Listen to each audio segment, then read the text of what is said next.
Shalom, queridos. Glória a Deus, graça e paz. Mais uma semana que estamos aqui de volta para juntos continuarmos a conhecer os livros da Bíblia.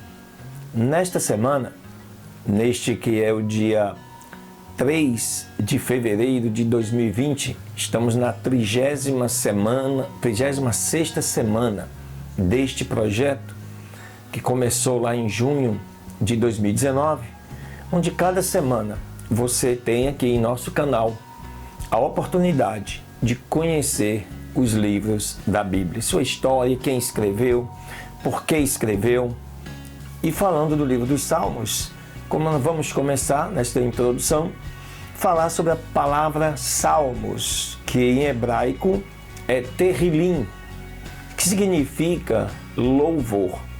O título em português vem da tradução grega psalmoi, que significa canções de louvor.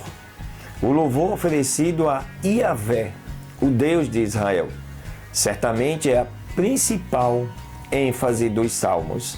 Alguns se referem a salmos como o inário de Israel, o que em parte é verdadeiro, mas não é o bastante para poder descrever tudo o que há no livro de Salmos. Mais de um terço da coleção é composto de orações a Deus. Portanto, Salmos contém tanto hinos quanto orações usadas no contexto da adoração entre o povo de Israel. Aleluias! Que bênção! Não saia daí não, em 5 segundos depois da vinheta nós estaremos de volta com mais contribuições à informação acerca do livro dos Salmos. Deus abençoe.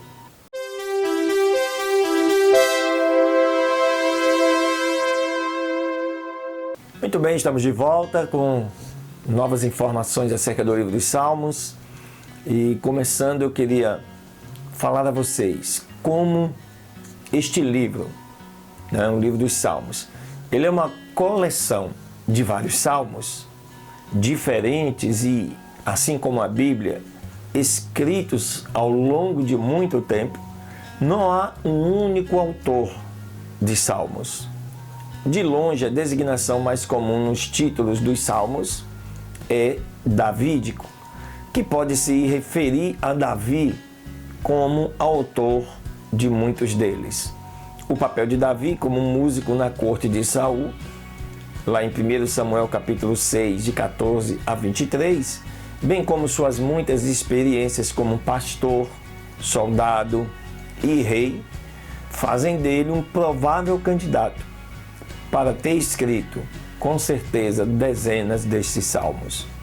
O problema é que a menção de seu nome nos títulos está em uma construção hebraica ambígua. Não é nada mais do que uma preposição ligada ao nome de Davi. A preposição pode ser traduzida, por exemplo, como escrito por, ou de, ou para, ou também sobre. Isso apenas relaciona os salmos com este título a Davi.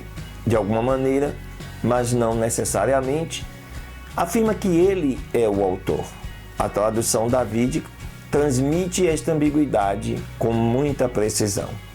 Outros títulos incluem designações de Salomão, como por exemplo o Salmo 72, o Salmo 127, também de Asaf, Salmo 50, os Salmos de 70 a 83, Salmo dos Coraitas, Salmo 42 e de 44 a 49, de Etan, o Salmo 89, de Remã, filho de Corá, Salmo 88, e de Moisés, o Salmo 90. Todos estes utilizam a mesma preposição hebraica que aparece com o nome de Davi e, portanto, apresentam a mesma ambiguidade acerca da sua autoria. No caso de Asaf, embora ele tenha sido um dos chefes dos músicos de Davi, isso lá em 1 Crônicas, capítulo 6, verso 39, seu nome passou a ser associado a um grupo de músicos de mesmo nome. Isso poderia explicar por que um salmo aparentemente pós-exílico, no caso o Salmo 74, inclui o título de Asaf. O livro dos Salmos consiste de vários hinos e orações compostas por indivíduos, porém utilizados pela comunidade. Se assumíssemos que os nomes presentes nos títulos são os nomes dos autores, a data de composição variaria da época de Moisés, isso no século XV a.C., até depois do exílio, 6 a.C. Alguns dos títulos não contêm nenhuma informação histórica que pudesse indicar o contexto da composição, embora até isso seja ambíguo, assim como a autoria. Eles não devem estar se referindo à data de composição, e sim ao contexto do seu conteúdo, tendo sido compostos algum tempo depois que os eventos tenham acontecido. Este contexto é mais provável, visto que alguns destes salmos descrevem situações de risco de vida, e compor um salmo no calor do momento não deve ter sido uma prioridade máxima. Em muitos casos, estes salmos também incluem sessões de ações de graças, mostrando que foram escritos depois que Deus respondeu às orações. Há incontáveis mensagens espalhadas pelos 150 salmos. No entanto, acima de tudo, este registro das respostas do povo de Deus em oração e adoração tem a finalidade de nos ensinar como nos relacionarmos com Deus em diversas circunstâncias da vida. Os salmos também demonstram a soberania de Deus e sua bondade para com seu povo, a fim de instilar confiança nos que nele confiam. A relação entre os atos de Deus na vida de seu povo e a reação do povo a estes atos é a contribuição mais importante deste livro. Deus nunca fala diretamente em nenhum dos salmos, como costuma fazer nas narrativas e nos profetas. Logo, estes salmos foram escritos da perspectiva humana, como autores encontrando seu caminho em meio às várias circunstâncias da vida. O empenho em compreender como os atributos de Deus, principalmente sua soberania e bondade, estão relacionadas às experiências da vida é um dos principais temas desta coleção.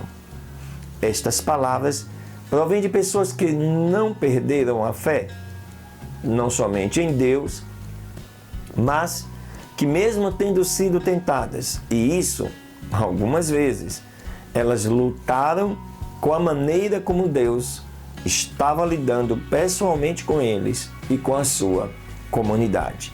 Exemplo disto é o Salmo 73. O livro de Salmos é, do primeiro ao último salmo, um livro de poesia. A poesia hebraica não possui ritmo nem métrica regular.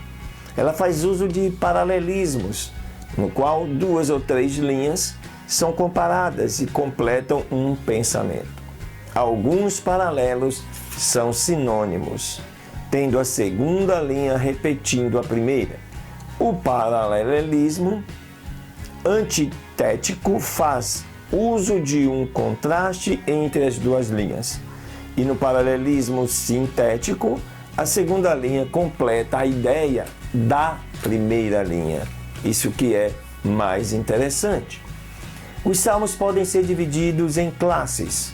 Há hinos, por exemplo, do Salmo 145 ao Salmo 150, cânticos de ação de graças, 30 a 32, salmos de lamentação, que é do Salmo 38 e o Salmo 39, são orações e clamores a Deus em meio a situações de angústia.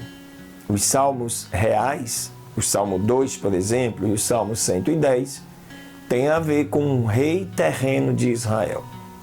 Os salmos de entronização que são 96 e 98, celebram o reinado de Yahvé. Os salmos penitenciais 32, 38 e 51 expressam contrição e arrependimento. E os salmos didáticos ou de sabedoria 19 e 119 tendem a ser proverbiais. Aleluia! Glória a Deus! Que bênção, né, queridos? Eu acredito que com essas referências ao livro dos Salmos, quando você estiver estudando ele, eu tenho ele todo gravado em nosso canal, basta você pesquisar na playlist, você vai encontrar todos os salmos, do salmo número 1 ao salmo 150, totalmente gravado, com explicações e orientações a cada salmo, e com esta contribuição, isso te ajudará bastante a você compreender melhor o que os livros dos Salmos significam para nós e o que significou para o povo de Deus. Deus abençoe, uma excelente semana para você. Até a semana que vem.